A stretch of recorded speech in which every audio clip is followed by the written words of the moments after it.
Sejam bem-vindos a mais um episódio do segundo episódio do podcast dos Jovens na Ciência. E hoje a gente está aqui com dois convidados ultra especiais, a Gabriela Bailas e o Guilherme Sechá. Vocês gostariam de se apresentar? Pode ser. Eu que agradeço o convite por participar desse podcast. Então, meu nome é Gabriela Bailas, eu sou física, eu sou doutora em física teórica de partículas. Eu atualmente trabalho num centro de pesquisas no Japão e eu tenho um canal no YouTube também onde eu faço divulgação científica, que é o Física e Afins, e junto com o Guilherme a gente tem um podcast que chama Panoramas. Olá a todos, aqui é o Guilherme, também conhecido por causa da Gabriela como Sechá, né? Eu faço doutorado, eu sou físico, né? Eu faço doutorado no Centro Brasileiro de Pesquisas Físicas, na área de matéria condensada, e também com o meu canal no YouTube e com o podcast junto com a Gabriela. E então, para a gente começar aqui, antes da gente chegar em assuntos mais específicos, eu acho interessante a gente começar falando um pouco da ciência no geral, né? O papel que a ciência tem.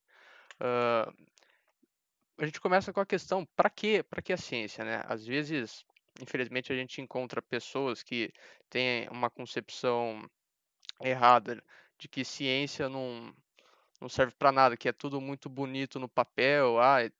Vamos supor, a teoria da relatividade é bonito, mas qual que é a aplicabilidade disso? Não tem. Para que você vai usar isso? Então é bom a gente, digamos, desmistificar essa visão aí precipitada que algumas pessoas têm.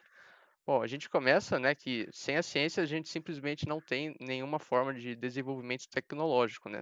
Por exemplo, na medicina, a gente não teria, vamos supor, aparelhos de ressonância magnética, nem um tratamento mais novo aí que busca acabar com células cancerígenas, que é o BNCT, que é o Boron Neutron Capture Therapy, que até o pessoal lá, o grupo de cronologia da Unicamp trabalha com isso, uma das áreas de pesquisa. E sem a ciência, você simplesmente não ia ter a possibilidade de trabalhar com essas coisas. Tá? A medicina ia ficar estagnada. A gente também tem, logicamente, o GPS, que aí voltando na relatividade, sem a teoria do Einstein, os sinais de GPS, a gente não ia ter a sincronia, né? Porque a Terra, apesar de ser um planeta com massa relativamente pequena, ainda tem a massa de um planeta. Então, ele causa os efeitos de dilatação temporal. E aí, para a gente sincronizar o envio de sinal, a gente tem que levar em conta esses efeitos para poder calibrar o GPS certinho.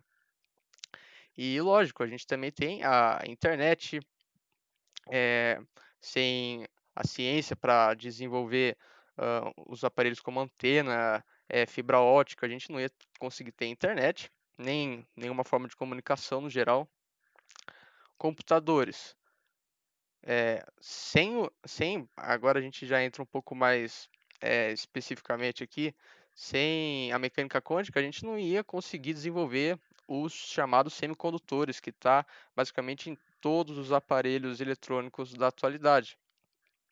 E também, né, a nova forma de computadores, os computadores quânticos, que usam conceitos aí exclusivos da escala atômica, né, como os efeitos de entrelaçamento e superposição de estados. E também agora, mais recentemente, que na verdade está para acontecer ainda, a exploração espacial por exemplo, da missão Artemis da NASA, né, que busca voltar para a Lua e construir uma estação orbital em 2024. E também a ciência proporciona lazer. Sem ciência você não ia conseguir, por exemplo, ter TV, nem filme, nem videogame, nem nada disso. Então, realmente a gente não ia ter praticamente nada, a gente não ia conseguir se desenvolver, nem intelectualmente, porque a ciência busca explicações, né? Busca explicar fenômenos. Então você estimula o pensamento, então você tem um desenvolvimento intelectual nesse sentido também, certo? Vocês gostariam de acrescentar alguma coisinha ou podemos ir para o próximo tópico? Sim, eu quero acrescentar já, porque é legal que tu comentou das tecnologias para diversão, né, para entretenimento. E é engraçado porque tempos atrás a ciência ela vinha muito por causa de, sei lá, de guerra, tecnologia militar, e ainda vem muito hoje, né? Mas é impressionante que hoje o entretenimento impulsiona a ciência de uma forma inacreditável. Os aparelhos de videogame, os computadores que a gente tem hoje são muito avançados, a ponto de serem mais avançados do que muitos têm à disposição em laboratórios de pesquisa, né? Tanto que eu lembro na faculdade, e ainda é uma coisa comum, de professores no projeto de pesquisa comprando PlayStation e Xbox para desmontar, pegar a placa de vídeo, né, fazer uma engenharia reversa ali, né, mais ou menos, para utilizar o hardware do videogame para utilizar em pesquisa, né, para fazer pesquisa em simulações e tudo mais, porque a tecnologia de entretenimento está tão avançada, é tão de ponta a ponto de ser utilizada em pesquisa, né? Como hardware de pesquisa. É surreal. Sim, sim, e ainda mais se a gente considerar que, por exemplo, nas missões Apollo, né, os caras lançaram o homem para a Lua com não sei quantos kbytes de memória, né, nos computadores da época. É uma evolução absurda. Eu acho importante também falar que até a gente chegar nessa parte da ciência contribuindo na parte de diversão ou nas aplicações na medicina, a gente começa fazendo ciência de base, né? Então, muitas pessoas não sabem que a ciência, para ela chegar onde ela chegou hoje, ela precisou que a gente começasse a estudar, por exemplo, a física de partículas, entender os constituintes elementares da matéria para conseguir entender o comportamento deles e aí criar uma aplicação para eles. Então, destacar que a ciência de base é muito importante. Sim, com certeza. E às vezes a gente não tem essa noção, né? Não consegue ver o por trás, debaixo dos panos. Hum. Eu também acho bastante relevante a gente comentar um pouco da metodologia científica, o método científico, porque a ciência tem, logicamente, um forte rigor por trás, né? Não é só, por exemplo, a gente costuma ouvir muito aquela frase, é só uma teoria, e a famosa, né? É. É, E as pessoas têm essa noção errada, porque na linguagem popular, teoria tem um significado totalmente diferente do que tem dentro do contexto científico. No contexto científico, uma teoria quer dizer algo totalmente fundamentado, que tem provas rigorosas por trás.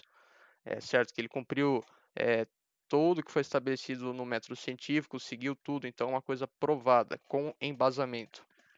Não é só uma ideia, uma hipótese, como a conotação popular sugere. E é de bastante relevância destacar isso. E, inclusive, o método científico é tão poderoso que a gente pode falar que em aproximadamente 500 anos, né, ele levou o homem que acreditava que a Terra era o centro do universo, no modelo geocêntrico, no geocentrismo, e levou o homem à Lua em praticamente 500 anos. Então, é uma ferramenta extremamente poderosa. E como eu comentei, ciência não se trata de opinião, tem um rigor por trás. São fatos. Você não pode, digamos, argumentar contra fatos, né? Você não pode colocar uma opinião contrária a fatos. É um fato, afinal. E, inclusive, tem esses tempos atrás, eu não sei se vocês viram, teve uma polêmica bem grande que saiu em várias manchetes no experimento no experimento Anitta, né? Fica na Antártica. E teve aquele esquema lá de sair das manchetes que cientistas da NASA tinham descoberto uma partícula que viajava para trás no tempo, Uhum. uns negócios exagerados assim. Sim. E que na verdade não se tratava de nada daquilo, que depois eles vieram a descobrir que era só a partícula só tinha sido refletida pelo gelo, e aí os caras aumentaram. Isso, eu até fiz um vídeo no canal sobre esse tópico, né, do experimento Anitta. Muitas pessoas também, voltando naquela frase que tu falou, isso é só uma teoria, né? Muitas pessoas confundem também teoria com lei, porque erroneamente as pessoas acham que se uma teoria científica ela é comprovada, ela vira uma lei, quando na verdade a lei é uma coisa e a teoria é outra, né? A lei, ela explica algum fenômeno sem dizer o porquê aquele fenômeno está ocorrendo. Então, a gente tem várias leis, por exemplo, da gravitação universal e coisas do gênero, mas uma teoria científica, ela começa de uma observação de um fato, aí vai para uma hipótese, essa hipótese tenta ser provada, se não der certo, cria outra hipótese, até experimentalmente a gente conseguir demonstrar que aquela teoria ela vai funcionar, né? Então a teoria ela explica o porquê de um fenômeno. E quando uma teoria é comprovada experimentalmente, ela não vira uma lei, ela é uma teoria científica. Então eu escuto muita gente de maneira equivocada falar isso. Ah, é só uma teoria porque se fosse provada viraria uma lei. Isso tá errado. Eu acho que você também já escutou as pessoas falarem isso, né? Isso eu ouço todo dia, praticamente, na internet, claro. No meu dia a Uhum, dia, nem tanto, porque eu convivo só com cientista, praticamente, né? sim. E eu acho que falta muito essa questão da educação científica nas pessoas. A questão da argumentação científica também é muito importante, porque as pessoas confundem muito, né? Argumento científico com opinião. Ou confundem, por exemplo, se a pessoa vem e te fala uma coisa, né? E aí tu vai dizer, não, isso não tá certo, por isso, isso, com argumentos científicos. A pessoa acha que tu tá sendo agressiva, que tu tá atacando, confunde uma discussão argumentativa com uma ofensa pessoal. Isso é um problema muito grande. Atualmente, né, as pessoas também, elas colocam no mesmo patamar opinião e argumento científico. A gente pode ver exemplos disso na mídia, né? Quando uma pessoa pergunta para, sei lá, para um cidadão na rua, né? Você acredita que tal coisa, que a teoria da evolução tá certa? Tipo, a pessoa na rua não tem que achar nada, porque a teoria da evolução já é uma coisa pacificada na ciência. A gente já tem evidências suficientes para ter certeza disso, entendeu? É como se tu saísse na rua e perguntasse: "Ah, você acha que no calor a gente tem que usar short?" Tipo, isso é uma coisa opinativa, e aí as pessoas colocam no mesmo patamar, né? Opinião e argumento científico, quando na verdade não deveria acontecer isso. E aí, por isso na internet a gente vê muita gente falando sobre as questões científicas de uma maneira errada, não entendendo a metodologia científica. Quando a gente entende uma metodologia científica e como a ciência funciona, a gente não vai se sentir, por exemplo, ofendido se alguém faz uma crítica com argumentação científica ao teu trabalho, ou responde de alguma forma, ou faz mais perguntas, né? Eu acho que é um grande problema a falta de conhecimento científico na sociedade. É, com certeza.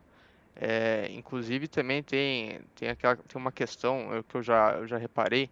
Às vezes Hum, algumas pessoas, eu não sei se tem um nome específico para esse fenômeno, mas acabam linkando, por exemplo, um fenômeno com outra coisa sem necessariamente ter uma correlação, sabe? E tipo um aí, pulo.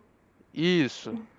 E aí eles acabam fazendo uma correlação equivocada e colocam essa correlação que eles fazem acima de fatos científicos também. Eu já observei isso acontecer. Falácia que chama, né? Tipo, existem Falácio. aí argumentos falaciosos, né? Por exemplo, as pessoas elas não gostam muito, né? Mas se alguém me vem com argumento falacioso, eu sempre digo, né? Isso é falácia, tipo, não funciona. Então, por exemplo, uma falácia muito comum, né? Além dessa que tu mencionou, que é associações completamente desconexas. Por exemplo, a gente escuta muito, por exemplo, o corpo é formado de átomos, ou o corpo é formado de água, né? Então, sei lá, se tu, por exemplo, aquelas bobagens de palavras positivas na água, né?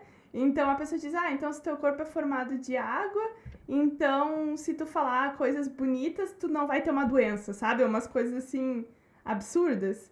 Então eles fazem esse tipo de comentário falacioso, né? Então, a falsa analogia também a gente tem como argumento falacioso, que seria, se tu tá dizendo isso, tu é uma pessoa sem amor no coração, coisas do gênero, né? Ou então, por exemplo, a falácia ad hominem, que é atacar a pessoa e não o argumento. Então, quando a pessoa te dá um argumento científico e tu ataca a pessoa, entendeu? Isso acontece muito comigo. Acho que, não sei se com o Seixá acontece tanto, porque ele não fala tanto de pseudociência, né? Que eu acho que as pessoas se ofendem mais. Eu evitei já, porque quando eu abordei esse tipo de tema, eu me irritei bastante e aí eu resolvi ter paz na vida, em alguma coisa pelo menos, né? Não tô dizendo que é o mais correto de se fazer, mas, bom, a Gabriela já faz por nós dois, e três, e quatro, e cinco, então tá bom pra mim. Algumas vezes tu vai lá no canal e fala também pra... Aí é o teu momento de ser Ah, é. xingado, né? Tem os vídeos lá que eu fui, alguns antigos. De vez em quando eu ainda volto lá pra ver se tem comentário novo e tal, assim, mas eu desisti já, porque eu vou lá, me irrito, vejo os comentários que me irritam, aí eu saio. Então eu resolvi Ah, não voltar sempre mais. tem. Sempre tem. Todo dia aparece comentário xingando a gente. Eu acho incrível também. Eu já vou separar aqui uns espacinhos pra gente falar só de pseudociência, mas Aham. às vezes vira e mexe. Eu escrevo um artigo e aí na minha página, né? Aí brota do nada, dois, três terraplanistas lá. Não, do nada, uma coisa totalmente aleatória. Pode não ter nada a ver com o assunto de formato da Terra, nem nada, mas brota lá uns terraplanistas do nada. É incrível. Tipo, tu pode falar qualquer coisa. Outro dia aconteceu isso comigo de terraplanista, eles são bem estranhos, né? Eu postei um vídeo nada a ver, assim. Aí apareceu um terraplanista lá assim. Ah, vim aqui ver o vídeo da que odeia os terraplanistas. Nossa, como tu envelheceu. Cuide da sua saúde. Aí eu falei, tipo, tá, né? Beleza. Muito bom o comentário. Bom, vamos, vamos continuar aqui pra gente voltar nesse assunto aí que é legal de falar.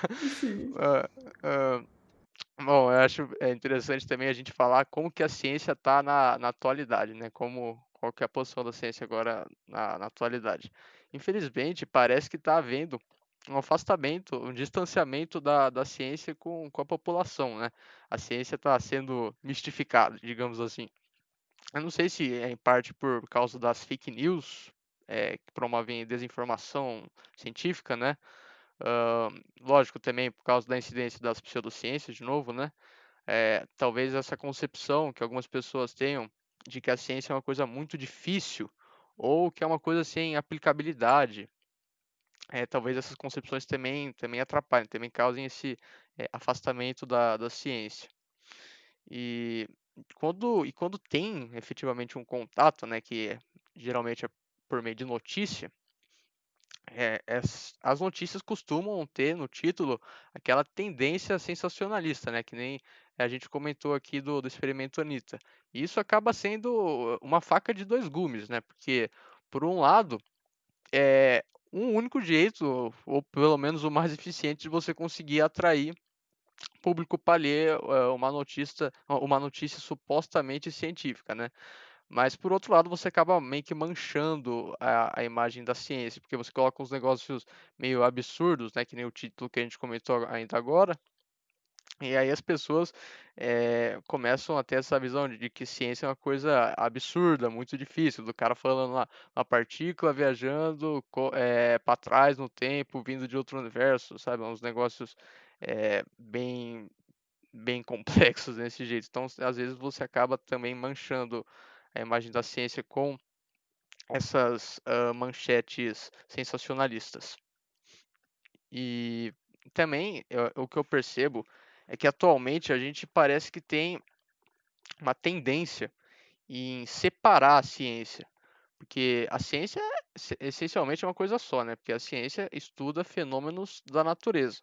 A natureza não divide áreas científicas, por exemplo, a natureza não faz distinção entre física, biologia e química. Tipo, isso aqui só a biologia explica, isso aqui só a química explica, isso aqui só a física explica. É uma coisa só, né? É a natureza. A gente separa, digamos, por fins didáticos, mas eu creio que seja até perigoso a gente separar totalmente assim, porque por vezes a gente pode acabar negligenciando certa área do conhecimento e não fazendo possíveis correlações que possam trazer explicações mais profundas para o nosso entendimento científico. Então, eu acho uma questão que a gente teria que se atentar também na atualidade. Aí a gente tem a famosa, né? As famosas, inclusive, pseudociências, que parece que recentemente vem aumentando. Ou eu estaria errado? Parece que vem aumentando. Acho que só a internet deu mais voz, né, para essas pessoas. Eu acho que é isso, na minha opinião, não sei. Sim, É, eu até diria, eu, talvez posso até estar errado, mas eu nem diria exatamente que atualmente porque a gente tá, mas até por umas questões políticas, mas eu não diria que atualmente a gente está com um crescimento real de do obscurantismo e da má informação, mas eu acho que antigamente as pessoas elas levavam tudo passivamente, né?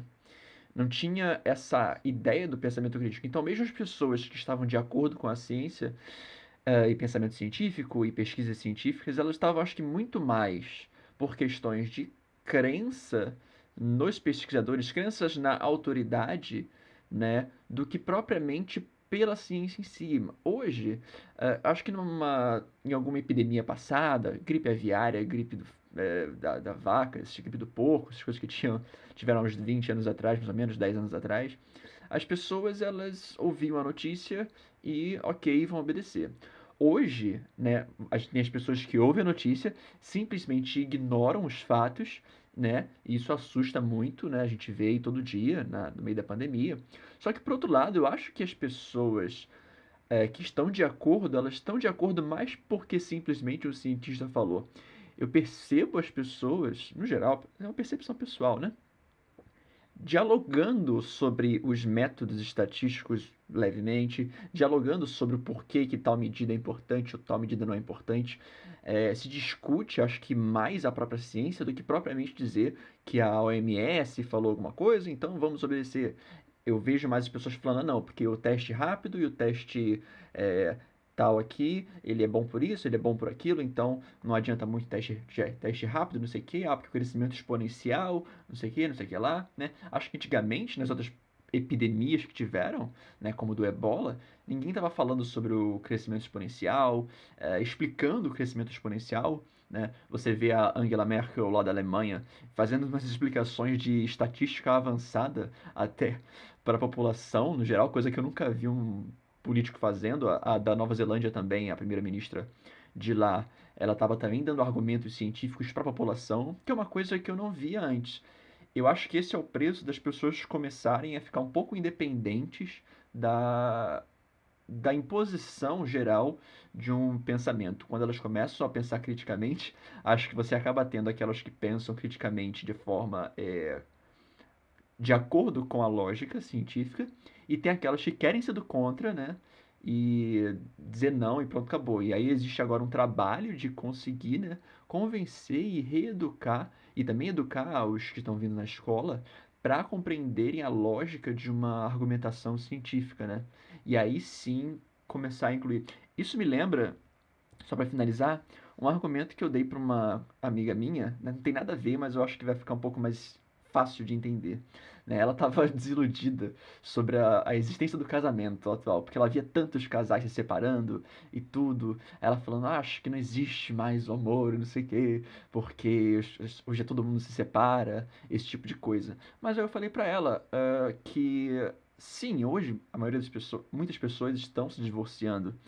Mas o que acontece é que, não sei, 40 anos atrás, embora ainda tenha hoje, e bota mais tempo para isso, as pessoas se casavam muitas vezes por uma pressão social, ou por uma imposição social, ou pela conveniência financeira, ou inconveniência financeira, e por aí vai, e não propriamente por um sentimento em si. E hoje, como as pessoas estão se casando, no geral, por uma questão sentimental, praticamente, fica muito mais complicado gerenciar isso. Mas porque pela primeira vez a forma de realizar isso é outra. Da mesma forma, eu penso isso assim na questão do pensamento crítico. Antes as pessoas não tinham, então elas somente acreditavam ou não na autoridade. Então hoje eu vejo que as pessoas acreditam menos nos cientistas e começam a pensar um pouco mais como cientistas. E aí é um longo caminho para fazer todo mundo pensar mais como cientistas. Sim, isso é um aspecto bastante interessante, né? O pensamento crítico é muito importante. É, mas eu acredito que tenha um lado, digamos, um pouco negativo, que seria a retomada. É lógico que isso não é um fato generalizado, né? Mas tem algumas pessoas que ficam retomando conceitos que já são muito bem estabelecidos, como a forma da Terra, né? As Isso. pessoas questionando esse tipo de coisa aí, né? E aí a gente tem que gastar um belo de um esforço para tentar explicar de novo e muitas vezes não adianta explicar, né? Então isso é meio Isso, complicado. isso. É tanto que eles, é engraçado, é muito engraçado que essa galera que nega vacina, que nega formato da Terra, que nega aquecimento global, que nega tudo praticamente também, a galera do contra, parece que eles têm que ser contra tudo. Eles têm esse, quase que um lema, que é esse de sempre questione, sempre argumente, reflita, procure a verdade, né? Que seria teoricamente, uma ideia científica, né? Pra você questionar, Uhum. não aceitar a autoridade. Só que aquela coisa, né? Você questiona demais, você questiona pegando fonte errada, e você vai pra um caminho que tá meio complicado, né? De seguir. Aí você questiona demais e questiona o que não era pra questionar, e aí tu acaba indo pra um caminho que não faz muito sentido. Mas você vê, né, que a ideia, pelo menos agora, é de questionar, só que tem que questionar direito. Isso, exatamente. E que você pega assim, de vez em quando. Olha, eu acho que depois desse podcast você é um pouco xingado, mas não tem problema. De vez em quando eu pego no YouTube, aí eu fico assistindo aqueles vídeos lá que os terraplanistas pegam pra argumentar, né? Pra mostrar o lado deles. E aí são cada colocações, cada argumentos que a Terra tem em volta um campo eletromagnético e esse campo eletromagnético faz a água que está em cima não cair. É cada coisa absurda que você para e fala, não é possível. Da onde que o cara tirou isso? Não tem lógica. Por exemplo, eu também já vi, eu não lembro que vídeo que eu vi, que o cara falou que se você colocasse um ímã na água, ah, o, Hum. o ímã ia repelir a água. Esse cara até falou isso numa entrevista famosa do Danilo Gentili, né? Que, que o cara da banda lá se irrita muito e fala, traz aqui então um balde de água, só que aí os caras não levaram. Eu não sei se. Acho que você já não assistiu a entrevista, né? Eu evitei, Do... mas eu achei interessante que o cara da banda tenha até falado contra, Ele porque ficou atualmente ele muito tá. irritado. Mas isso daí eu acho que até vale falar sobre a questão dos terraplanistas. É, eu acho que é mais um problema na nossa educação básica até, né? Se as pessoas tivessem uma educação básica com mais qualidade, elas não teriam esse tipo de dúvida, porque a pessoa ela questiona, ela tem até um pensamento crítico, mas é um pensamento crítico que não é tão crítico assim, porque aí ela acaba duvidando, digamos assim, do sistema ou deles, porque terraplanista sempre fala assim, né? Eles querem nos enganar, eles estão escondendo, mas quem são eles, né? Tipo, ninguém fala assim quem são eles. E aí a pessoa ela até tem um pensamento crítico, mas eu acho que é um pensamento crítico bem distorcido.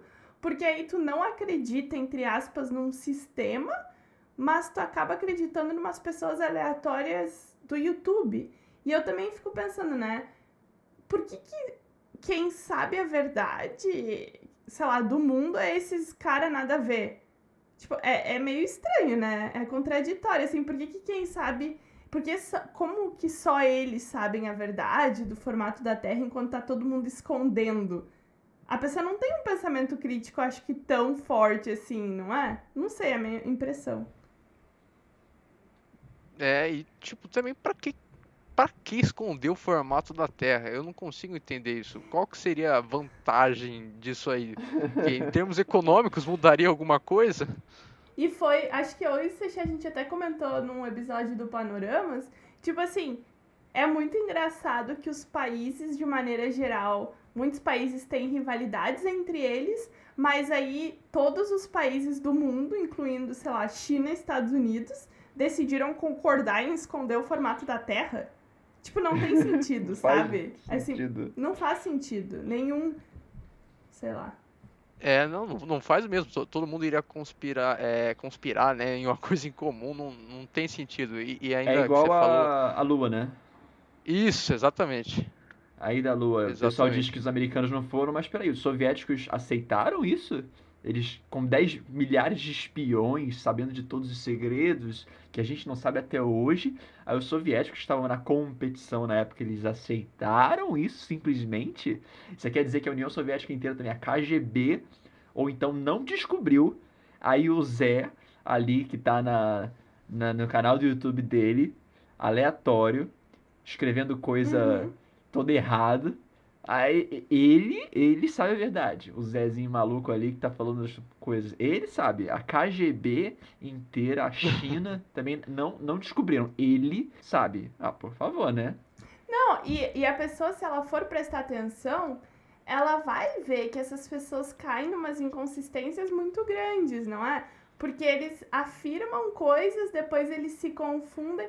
Eu nunca vou me esquecer da entrevista que eu fiz, meu Deus, que eu fiz o react dos terraplanistas no museu da... Como é que era se achar o nome no Acho que era de observatório? astronomia. Isso, no Ah, Observatório de Astronomia, Ah, tá. que o físico, eles colocaram 3 terraplanistas e um físico, né? E aí, um dos terraplanistas fala: "Ah, se o homem veio do macaco, porque meu avô não é um macaco, ou porque meu bisavô não é um macaco". Eu fiquei assim, eu não acredito que esta pessoa está dizendo isso. E aí dá pra notar que o outro do lado dele meio que olha assim, tipo, tu tá nos envergonhando, sabe? Ele acha que todos os outros argumentos não são vergonha, mas é que esse do macaco, tipo assim, nem o terraplanista do lado aceitou aquilo. É porque é tão absurdo a falta de conhecimento da pessoa, a falta de, não sei, sabe? A pessoa não sabe nada, ela não sabe biologia, ela não sabe química, ela não sabe física, nada, absolutamente nada. É bem chocante, assim, esse tipo de coisa. Faz tempo que eu não vejo nada deles, assim, andaram. Né, eu desisti, na real, né? Mas que bom. é chocante. Como? Que bom, né? É, que bom, né? Foquei em outras coisas. Deu de terraplanistas no canal. É porque a gente acaba também, mesmo a gente de uma maneira, eu acho importante a gente rebater alguns argumentos, dar uma explicada, mas se ficar só nisso, eu acho que acaba mais promovendo do que outra coisa, né? Porque apesar de a gente explicar para a população e tal, tem muita gente que vai ter curiosidade de ir lá olhar, e no momento que tu vai dando visualização, eles vão ganhando dinheiro e vão continuando. E Sim. é isso. Sim, inclusive o Felipe do canal lá Café e Ciência, acho que vocês conhecem, né? Uhum. Ele mencionou no vídeo deles, num vídeo dele, que o pessoal aí da Terra plana, eles têm uma vantagem muito grande em relação aos divulgadores científicos, porque eles têm, acho que 3 públicos que ele tinha falado. Tem o público deles, né, ou de outros terraplanistas, tem o público que acessa as páginas e as mídias de divulgação, que vai lá ver o que os caras falam, Uhum. por curiosidade. E o terceiro público, vixe, eu não me lembro muito ao certo qual que ele falou, mas ele falou que tinha um terceiro lá. Então, realmente, a gente pode ver que dá ibope mesmo, né? Dá ibope, mas, tipo assim, eu acho que se a gente fizer um trabalho legal científico, a gente consegue ter mais gente do que eles têm, assim. É... Acho que eles se ajudam muito entre si, assim, meio que se divulgando, mas eu ainda acredito mais na ciência. A ciência vai ganhar mais, tem mais público, na verdade, né? É o que eu acho. Uhum. Esperamos que sim, né? É. Ah, bom, e também o Carl Sagan, o próprio Carl Sagan falava bastante. dessa questão das pseudociências no mundo, no livro dele, O Mundo Assombrado por Demônios, né? Uhum. Ele chega a comentar que cada área da ciência tem a sua respectiva anticiência, né? Seu lado oposto, que seria a pseudociência relacionada. Aí ele fala que os geofísicos têm o pessoal da Terra chata, né? Que aí os astrônomos têm o pessoal da astrologia, que aí é até interessante comentar da astrologia, porque a astrologia deu origem, né, à astronomia, basicamente. Então, é, eu diria que nesse sentido daria até para a gente respeitar, assim, como histórico, como passado. Ih, vai arrumar É, briga com você aqui nesse podcast. Eu? não, Eu? assim, não considerando o correto, mas tipo só como parte da história, sabe? Porque foi assim que deu origem, digamos assim. Hum. Eu não sei, Não, o que vocês acham? não, historicamente sim. O negócio é só pensar nisso hoje, né? Tipo, É, não, É, lógico, porque historicamente. quando as pessoas começaram a estudar, vamos colocar assim, astrologia, né? Nem existia ainda conhecimento de astronomia, que nem a gente falar sobre alquimia. A alquimia deu origem, de certa forma, à química. Porque na época que existiam alquimistas, eram pessoas que estavam estudando elementos químicos, mas naquela época, eu não sei bem da astrologia, né? Mas sobre a alquimia, foi numa época antecessora à separação, né, entre por exemplo, ciência e igreja, ou que a própria física ainda nem tinha ainda mecânica newtoniana, por exemplo. Newton era alquimista e foi o criador da mecânica newtoniana, né? Então, não sei se seria nesse mesmo nível. Acho que o Seixac sabe mais assim em contexto histórico. da alquimia ou da parte da astrologia? Acho que ambos. A astrologia, né, se a gente pegar um pouquinho corretamente, assim, se a gente pegar da forma mais genérica possível, ela tá presente em tudo, né? Porque tu pega ideias astrológicas ah, dos egípcios, dos chineses, dos mesoamericanos, né? Porque todos esses povos, eles tinham uma ideia de divindade e dessas questões vindo muito com os astros, né? Por uma questão própria de que o movimento do Sol e da Lua afetava o cotidiano. Afeta porque plantações, estações do ano, esse tipo de coisa, né?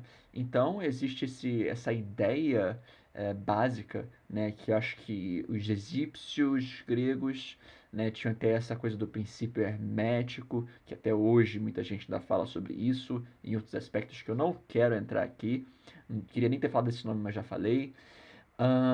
Porque essa ideia de que os planetas nos afetam, esse tipo de coisa. Os maias e astecas tinham essa ideia dos astros como deuses, né?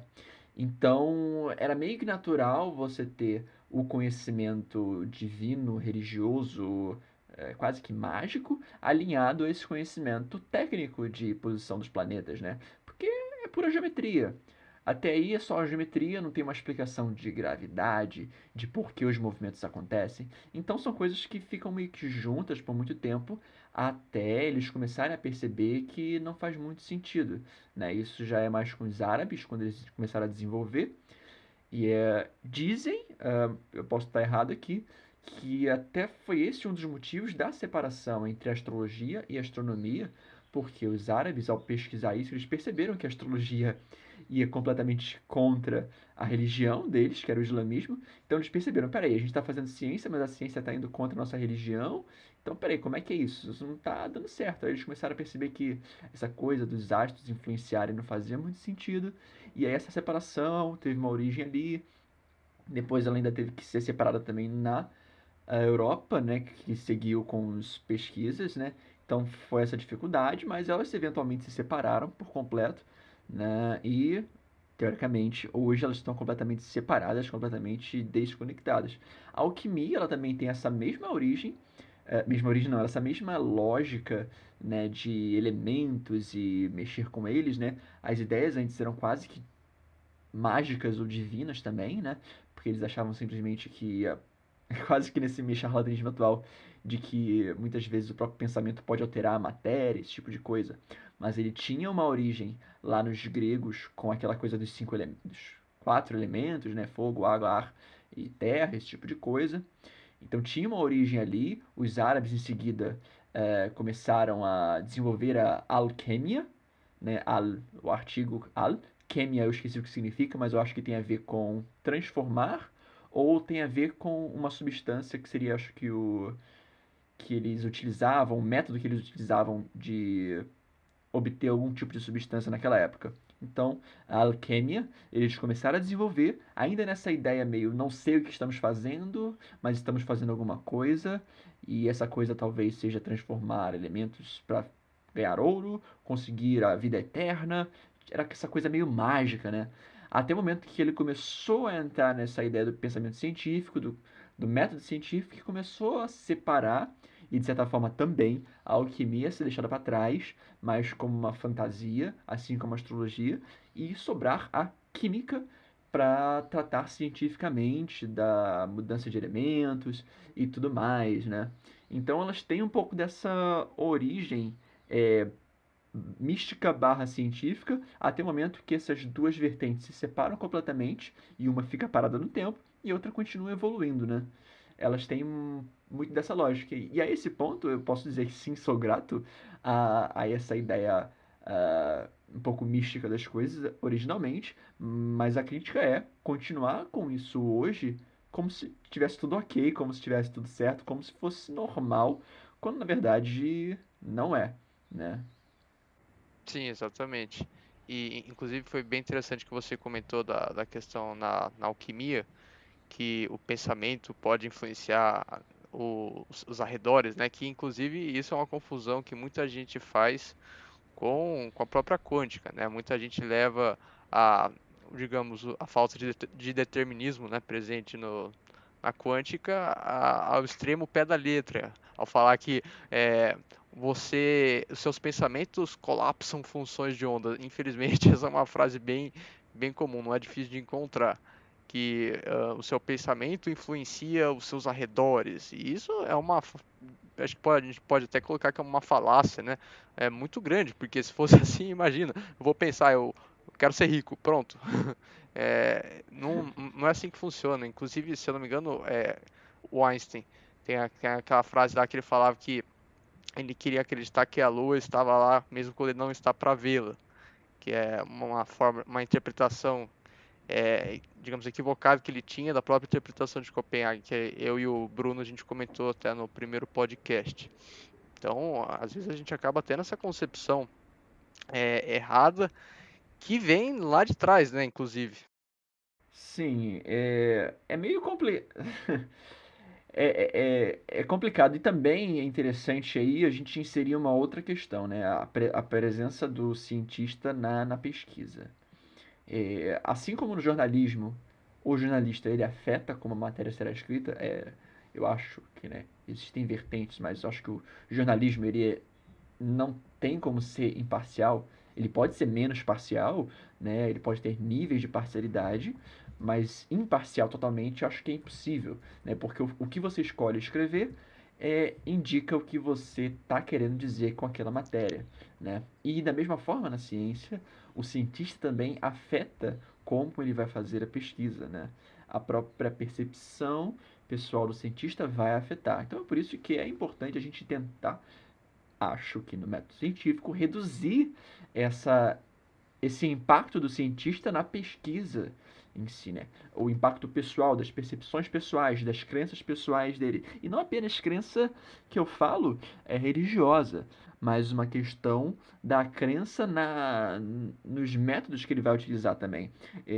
É muito interessante pensar que muitos pesquisadores já aposentados, já idosos, que já estão com uma carreira longa, eles vão ter dificuldade e uma relutância em aceitar, por exemplo, a utilização maciça de métodos novos, como os computacionais para física, ou, por exemplo, a utilização de machine learning, que é uma técnica um pouco diferente do que sempre foi utilizado para fazer pesquisa científica. Eles vão ter essa relutância e os mais novos, geralmente, não vão ter essa relutância e vão começar a aplicar. Só que as pessoas morrem, as pessoas vão se aposentando, então a coisa vai evoluindo.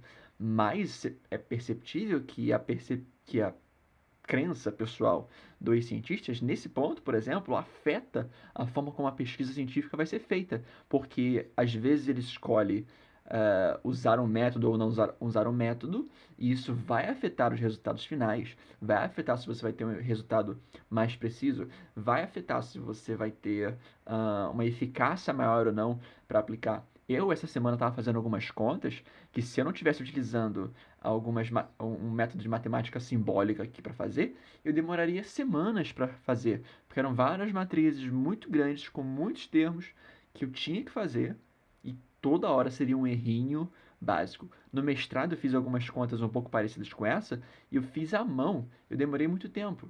Essa semana, em 2 dias, ou menos, na verdade, eu fiz essas contas todas e mais ainda, porque eu fiz elas de várias formas diferentes, utilizando é, Python aqui de uma forma muito mais eficiente do que eu poderia ter levado. Então, por mais que eu tenha procrastinado boa parte dessa pandemia, né?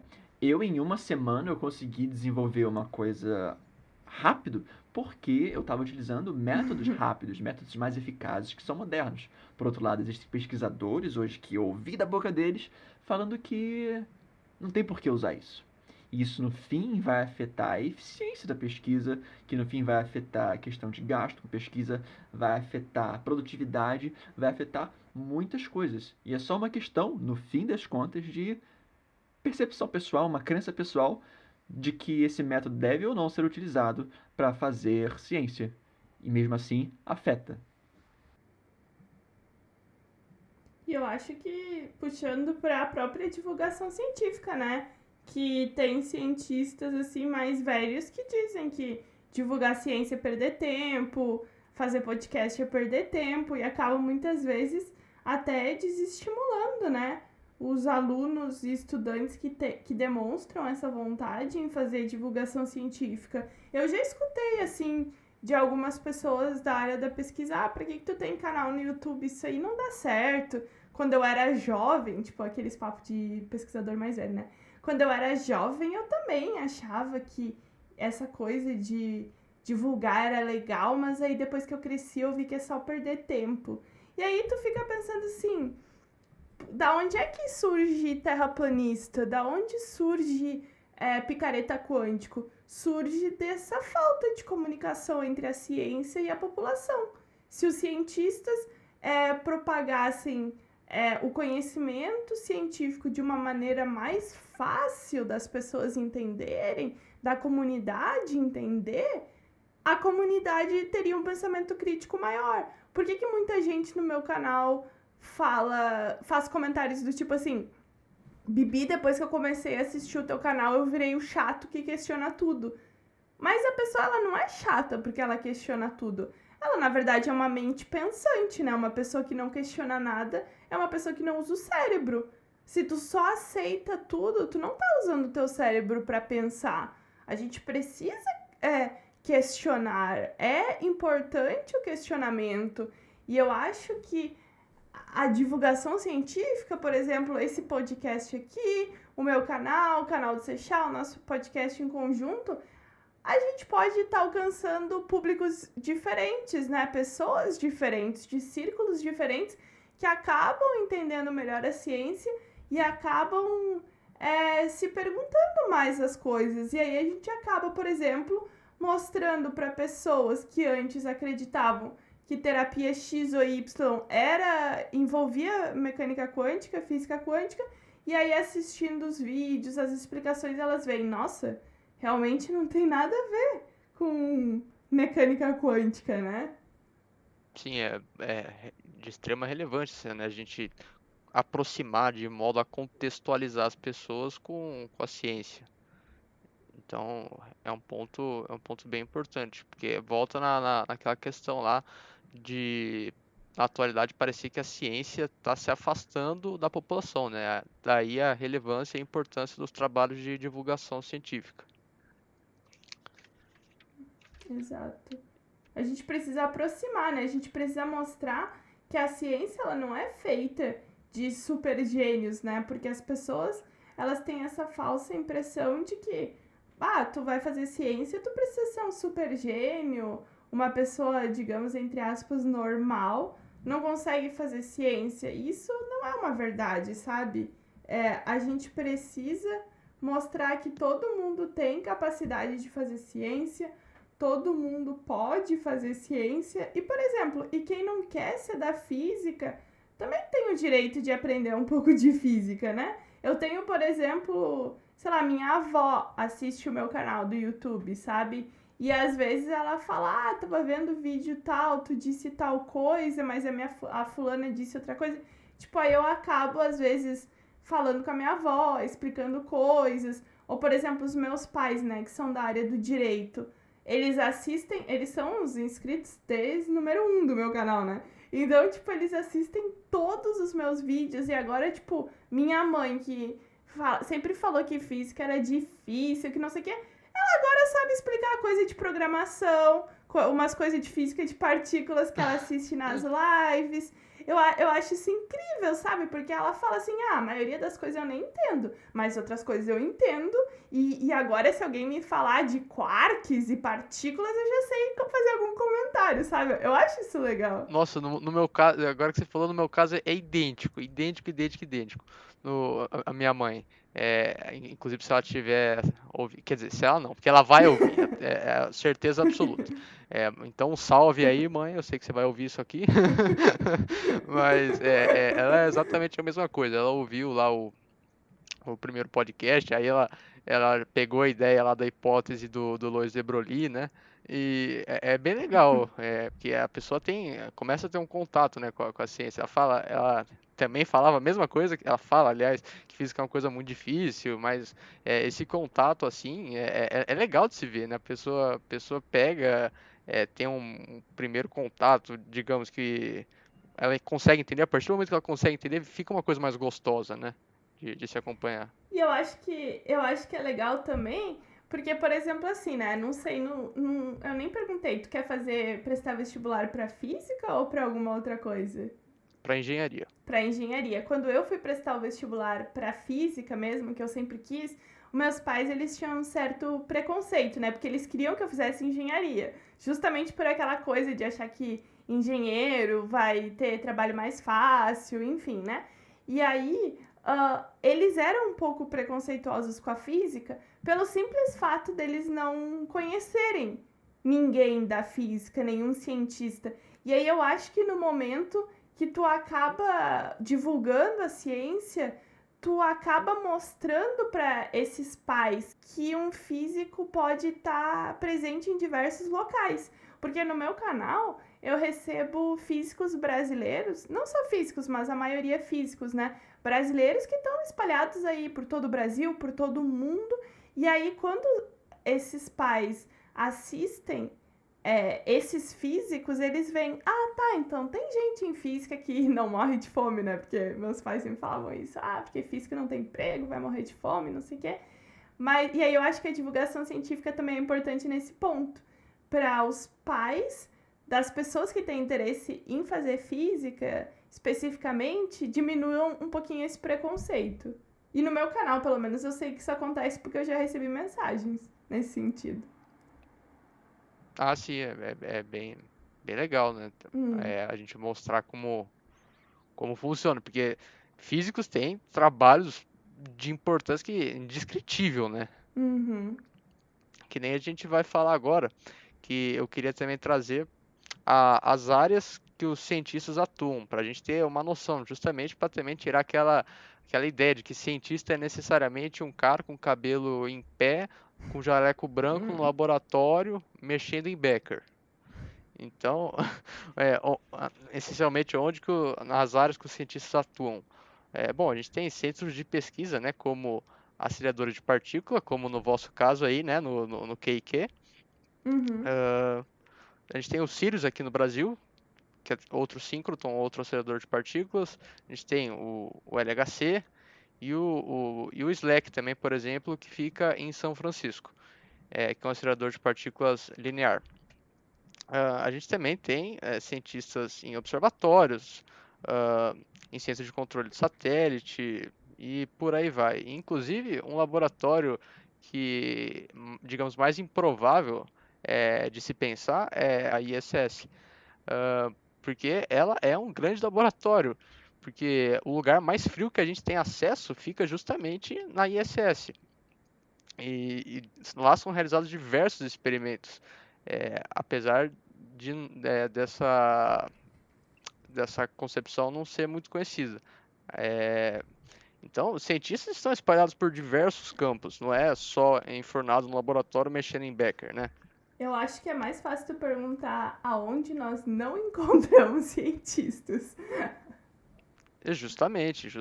Essa questão A da, gente tá espalhado por tudo. essa questão da estação é bem interessante, porque muita gente nem entende por que ela existe, né? Quer dizer, algumas pessoas, talvez boa parte, não sabem que existe uma estação espacial. Aí a outra parte que sabe não sabe para que ela existe. Alguns devem achar que ela serve só para o pessoal ficar tirando foto e botar astronauta para fazer nada lá. Mas, na realidade, ela é basicamente um laboratório científico. Não tem quase que outro motivo para ela existir senão ser um laboratório científico em condições extremas, como você falou, em relação à temperatura, né? É um jeito até um pouco barato de você pegar temperaturas muito baixas. eh, Tanto que o pessoal fala muito do nosso único astronauta, Marcos Pontes, que agora é ministro. Ele ficou pouco tempo lá por umas questões de incompetência governamental que eu não vou entrar aqui. Mas ele ficou, acho que um mês no máximo, não lembro agora. Não deu para ele ficar muito tempo. E mesmo nesse pouco tempo, ele realizou vários experimentos brasileiros lá, né? O CBPF levou o experimento para lá, que foi um experimento com raios cósmicos a ser realizado lá. Por que lá? Porque lá você tá com uma influência menor do campo magnético terrestre, que é uma blindagem para os raios cósmicos. Então eles levaram o experimento de raios cósmicos lá, que é uma especialidade do CBPF, sempre foi. Ele também levou o experimento de biologia, que era um experimento relativo a proteínas, né? Proteínas funcionando. Eu não sei muito bem qual era a lógica lá por dentro disso, mas eram experimentos envolvendo reações entre proteínas, em ambientes com microgravidade. Então, o objetivo da estação espacial é realizar experimentos, né? Fazer pesquisa científica em um ambiente hostil, desde experimentos que você leva para fazer, desde experimentos que sejam até mesmo os próprios astronautas, porque eles vivendo naquele ambiente também é um experimento por si só, né? Entender modificações no corpo nesse tipo de ambiente para entender como é que o corpo funciona em diferentes ambientes. Mas por quê? Porque a gente quer levar astronauta para fazer viagem espacial? Não só. Mas é porque você entender o corpo humano em um outro tipo de ambiente, você consegue entender como o corpo humano funciona no geral, né? A gente consegue entender o quanto, por exemplo, digamos assim, a gente bebe água e nós bebemos água porque a água cai pelo nosso corpo gravitacionalmente, mas também o nosso corpo suga a água, né? Nós bebemos água por duas formas diferentes, né? Nós puxamos pelo canudo. Nós conseguimos, inclusive, beber água de cabeça para baixo, porque o nosso corpo consegue puxar água. Então é interessante um ambiente onde a gente, aspas, né, não tem gravidade, para entender como que o corpo funciona em relação a beber água. Esse é um tipo de experimento. Por isso que é importante existir uma estação espacial onde a gente pode fazer esse tipo de experimento variado, né, com o corpo humano, por exemplo. Sim, com certeza. Inclusive, como você mencionou aí, o próprio corpo humano vira um experimento até no contexto da atrofia muscular, né, que os astronautas passam, que eles têm, inclusive, digamos, uma academia lá na estação para os músculos não atrofiarem demais, né? Então eles têm que passar todo dia, eles têm que fazer um determinado tempo lá de exercício, não sei, eu me esqueci das horas exatas, mas eles têm que fazer. senão os músculos atrofiam. Aí eles não conseguem ficar em pé quando levantam na Terra. Inclusive, quando você assiste vídeos dos astronautas voltando, eles chegando aqui na Terra, eles não conseguem levantar, eles precisam de ajuda, né? Eles são colocados em macas porque eles não conseguem levantar de imediato. Que loucura, eu não Então, sabia disso. Da questão sim, quando sim. eles voltavam pra Terra, que eles fazem exercício lá, eu sabia. E eu acho que a gente até comentou em um episódio do podcast que tem uns estudos bem interessantes sobre como o nosso corpo funciona em ambientes sem Ah, é. gravidade, né? Lembra, Sechá, que a gente Foi no falou? Influenciar. Isso, que a gente falou sobre que existem vários estudos que fazem com mulheres, com homens, diferentes idades, que é pra ver como que o nosso corpo funciona em ambientes sem gravidade. É muito interessante esse tipo de pesquisa, eu acho. É mesmo, é bem diferente, né? Uhum. Não deve ser muito interessante para quem é o experimento, né? Mas ainda mais que existem esses planos de habitar Marte, não sei o que, as pessoas precisam conhecer o comportamento humano, né? Senão tu não tem como largar um monte de gente lá e. Bom, tem, né? Mas meio antiético. É, É, tem e, uns experimentos forçados, assim, né? Porque a gente teve um experimento recente, muito controlado, em que dois astronautas americanos, eles. Não astronautas, mas um era astronauta, o outro eu não tenho certeza, que eles eram gêmeos. E um ficou na Terra por um ano e o outro ficou na estação por um ano. E eles iam comparar a diferença entre os corpos, né? Foi a One Year Mission. Eu acho que é o Scott Kelly, que era o astronauta, e o irmão dele, eu não sei o nome.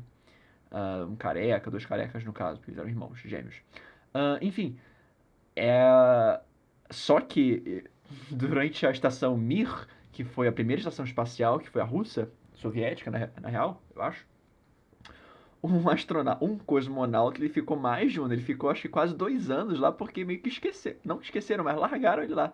Inclusive, Nossa. eu acho que a União Soviética, ela se desfez durante esse tempo, né, e o cara ficou lá, né, porque não tinha nem gente, acho que nem tinha organização política pra trazer ele de volta, ele ficou por lá, e o pessoal, leva suprimento pra ele, deixa ele lá, depois a gente busca. Tanto que tem até uma história engraçada, que eu acho que como a União Soviética acabou nesse meio tempo, parece que ele tinha que se apresentar num posto militar, porque ele era militar, Esqueceram né? de mim. Ele, é, ele tinha que se apresentar lá na estação, na estação não, no regimento militar, e ele não se apresentou porque ele estava no espaço, e parece que teve até uma ordem de prisão para ele, porque ele não se apresentou na estação, é porque ele estava no espaço, não tinha como ele voltar, e não voltaram com ele, não. Então ele ficou por muito, E muito aí, tempo algum lá. dia alguém lembrou, nossa, a gente deixou o fulano lá, meu Deus. E ele tem o recorde de permanência no espaço muito mais do que essa missão de um ano que foi tão divulgada. Porque os americanos eles são bons de marketing. Os russos, na verdade, eles fizeram uma super experiência absurda com um ser humano há muito tempo atrás, mas né, ninguém levou isso à frente e nem divulgou tanto. Que loucura. nossa, que loucura mesmo. Seixá, Esqueceram de mim. o Seixá é uma caixinha de surpresas. Ele sempre tem histórias pra contar. Inclusive, que você tinha comentado de Marte, é uma realidade que está bem próxima, né? O Elon Musk, principalmente, que é o louco por Marte, né? E ainda agora com a missão Artemis, que eles vão, como eu tinha comentado, construir aquela base orbital na Lua, que vai auxiliar futuras missões para Marte. Então, é uma realidade muito próxima. E experimentos assim com o corpo humano em situações de microgravidade, né? São extremamente relevantes para agora, ou eu diria até para ontem, que é uma realidade muito próxima. Eu não sei E quando é. É Marte, o que que é? 2000 e que? A missão de Marte. Marte, se eu não me engano, tá para 2030 e pouco. A Ah, Artemis, que é a da Lua, é 2024. tá perto então, vou estar vivo. Tá perto, tá aí. É, se os alienígenas não atacarem a Terra o mês que vem, né? Porque acho que julho já tá programado para. Se passar de 2020, vai chegar em Marte, não duvido. Isso. 2020, então, o cronograma do ano tá bem agitado. Bom, aí aqui eu separei como último tópico aqui para a gente falar, física de partículas. Hum, E de primeiro aqui, eu gostaria de pedir para vocês dois, a palavra aí de dois especialistas, para vocês responderem. Eu acho que eu até tinha comentado no e-mail que eu mandei para a Gabi, que minha avó uma vez me perguntou lá na minha página, para que usa física quântica.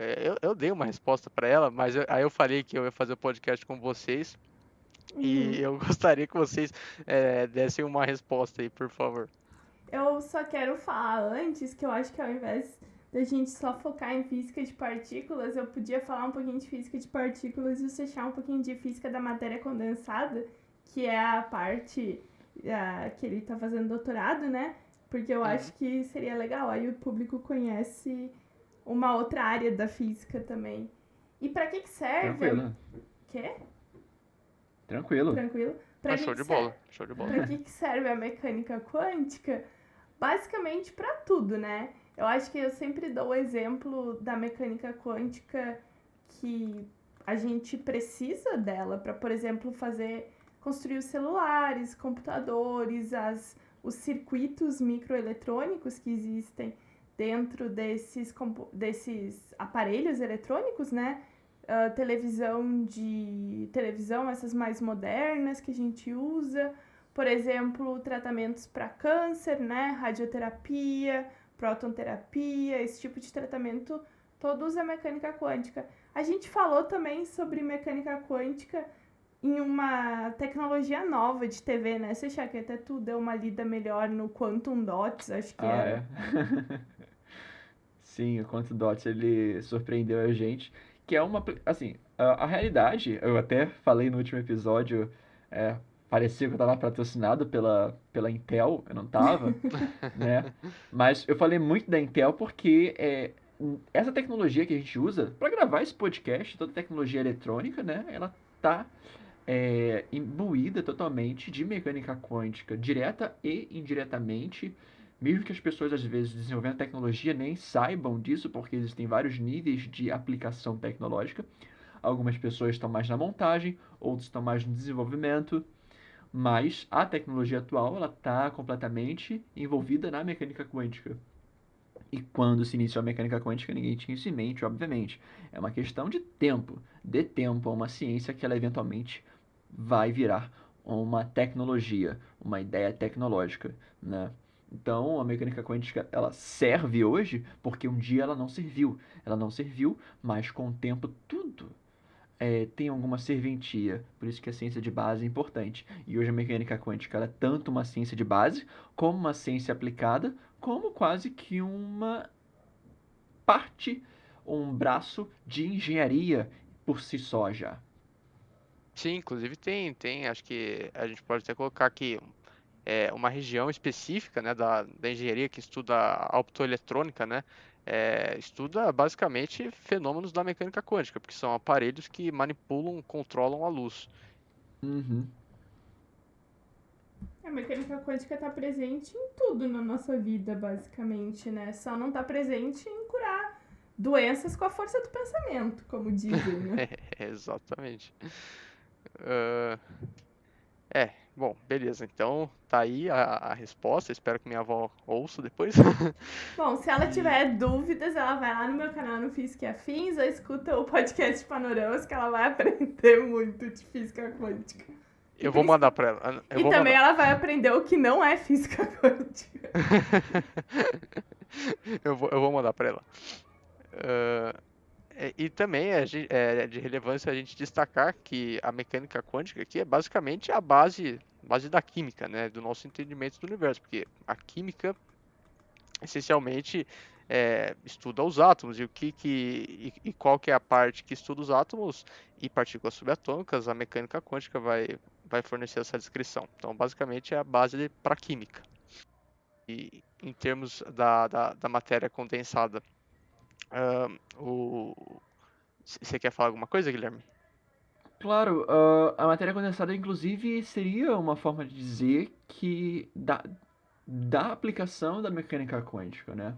A matéria condensada ela surge praticamente junto à mecânica quântica, porque não se tinha muita ideia, primeiro, de que a matéria era formada por partículas pequenininhas, né, conjuntas, formando uma cadeia, várias cadeias de elementos juntos, como também não tinha ferramenta matemática para isso, né? Então, quando a mecânica quântica surge, a gente começa a ter essa possibilidade de entender a matéria em si. Tanto que Einstein foi quem ele não deu o pontapé inicial, mas ele deu o segundo toque na bola da mecânica quântica com o efeito fotoelétrico.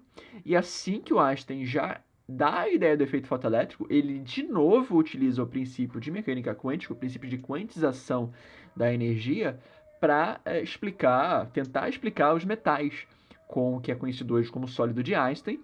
E aí ele faz uma suposição de que a matéria é formada por partículas, e essas partículas elas funcionam como osciladores harmônicos, isso que a pessoa aprende na escola, eventualmente. Esses osciladores harmônicos tinham uma energia dada pela mecânica quântica que ele estava desenvolvendo na época, e por meio disso ele consegue explicar bem mais ou menos os metais, né, que até então eram explicados só e muito mal por umas teorias meio que efetivas e um pouco generalistas. Não era, na verdade, não eram os metais, ele explicou foi outra coisa. Mas os metais acho que foram um outro caso. Mas ele explicou só o calor específico, acho que em elementos.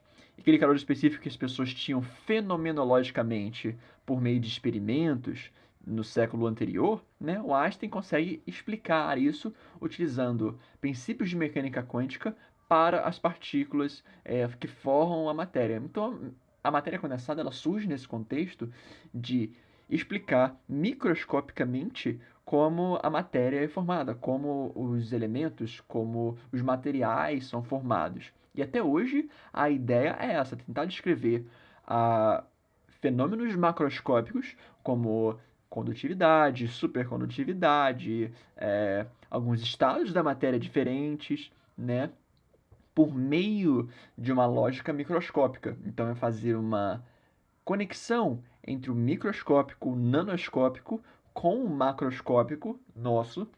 Então, esse basicamente seria uma definição genérica muito geral da matéria condensada em si, né? Só que, claro, num contexto de um pouco de tecnologia, né? Porque a física basicamente depende de explicar nanoscópico, microscópico, etc. Macroscópico, porque as coisas que a gente mede geralmente são fenômenos macroscópicos em si, temperatura, mesmo a energia que a gente mede, deslocamento, né? É tudo meio que macroscópico. E a ideia da matéria condensada é entender os materiais, entender os fenômenos de transporte com a sua origem microscópica para uma aplicação e um entendimento e uma experimentação macroscópica. Show de bola. Bom, e também, só pra gente encerrar aqui, já que eu nunca escrevi nenhum artigo, talvez aí no futuro eu venha escrever, da gente comentar um pouquinho do modelo padrão da física, né, que é de extrema importância. O modelo padrão, basicamente, ele descreve as forças fundamentais da natureza, com a exceção da gravidade, por meio da interação das partículas que a gente encontra naquelas famosas tabelinhas, que se você tacar no Google modelo padrão, vai aparecer a tabelinha lá com os férmions, com os bósons lá correspondentes. Então, pela interação, pela troca, né, de bósons, as partículas vão intermediar essas forças e o modelo padrão descreve essa interação. Isso. Tá, tudo certo. Beleza. Só Isso um mesmo. resuminho. Isso, Quer colocar um ponto? só pra as pessoas que forem procurar, tem que botar modelo padrão da física de partículas, porque tem, por exemplo, modelo padrão da astrofísica. Tipo, teve até uma live que eu fiz com a Simone, minha amiga que é doutora em cosmologia, e aí ela ficou falando modelo padrão, aí eu falei, mas é o modelo padrão da física de partículas? Ela, não, é o modelo padrão da cosmologia. Aí a gente ficou, nossa, todo mundo chama modelo padrão. Mas é interessante, quem quiser saber assim, o básico de física de partículas, é legal procurar realmente, até na Wikipédia mesmo tem um artigo muito bom sobre o modelo padrão da física de partículas, que a gente tem os férmions, que são divididos em dois grupos, que são os quarks e os leptons. Por exemplo, o lepton, um elétron é um lepton, um neutrino é um lepton. Então, eu acho que é um ponto bem interessante da física de partículas. E aí, cada uma das forças fundamentais, elas vão ser descritas pela interação de certas partículas, né? Então, eu acho que é isso. E recentemente, né, a gente teve a descoberta aí de um tetraquark, que é a partícula que é formada por 4 quarks, que foi bem legal no LHCb. Eles fizeram essa detecção experimental, que a gente comentou até no nosso último episódio do podcast Panoramas. E eu acho que é uma área bem divertida da física, assim. Se alguém tiver interesse, né? Acho que é legal. Sim, e inclusive o LHC eles vai receber um upgrade, né? Eu não sei quando, que vocês sabem. Não sei. Um upgrade do tamanho dele ou de energia, assim? Eu não acompanhei essa última informação. Eu tinha lido uma notícia que eles vão. Uhum, Eu não sei, eu vi só o título, pra falar a verdade. Mas pode saiu Sim, ser. que. eles vão fazer o upgrade, só que não seria em tamanho, né? Mas seria mais na questão de energia ou Ah, de funcionamento, energia eu não de centro sei, de eu não sei. massa? Porque eu acho que a ideia agora é o Beyond. Além Em do modelo português padrão? além do modelo padrão, né? Buscar esse tipo de física, né? Porque Que eu acho que seria a ideia. eles antes tinham uma energia de centro de massa de 7 TeV, aí eles sofreram um upgrade, foi para 14 TeV. Talvez agora seja mais energia ainda, porque quanto mais alta for a energia, mais partículas tu vai conseguir estudar, né? Então pode ser nesse sentido, sim. Rumo a tornar verdadeira aquela manchete de quando ele foi ligado de que ele ia criar um buraco negro. Que é engolir a Terra. Um dia vai, O, um dia vai. Um dia dá o tudo limite errado. é o buraco negro. Ó, gente, é 2020, hein? Tem vaga ainda. Talvez em novembro, né? Acho que tá Talvez em bom. novembro. Ai, ai. Bom, então era isso que eu queria trazer pro segundo episódio. Era mais isso aqui. Se vocês quiserem colocar algum ponto, fiquem à vontade. Mas Olha, o que eu queria trazer. eu quero Oi. agradecer o convite, né? Eu quero agradecer o convite e falar que eu fiquei muito feliz por todas as informações que tu trouxe aqui, porque eu achei muito incrível que tu tá no terceiro ano do ensino médio e tu já tá sabendo muitas coisas de física e tem um interesse em divulgar a ciência. Eu queria te dar os parabéns também, eu fiquei muito contente com essa entrevista. Obrigado, viu? Você é uma das inspirações pro trabalho. Você, o Guilherme, o pessoal que faz aí o trabalho de divulgação científica, até o Sérgio do Space Today, o Neil deGrasse Tyson, né? Bom, esse pessoal aí que trabalha com divulgação científica é realmente uma coisa inspiradora. Pelo menos traz bastante inspiração. Eu gosto bastante e agradeço muito o comentário e a presença de vocês aqui, que até agora eu não estou acreditando é, que vocês estão aqui. Muito obrigado mesmo. E só um adicional aqui, pós-gravação, que eu percebi que durante a gravação do podcast, no final, eu esqueci de deixar o bordão que eu falei no primeiro podcast que eu ia começar a usar. Então, siga curioso. Muito obrigado a todo mundo que assistiu. E é isso aí. Até a próxima.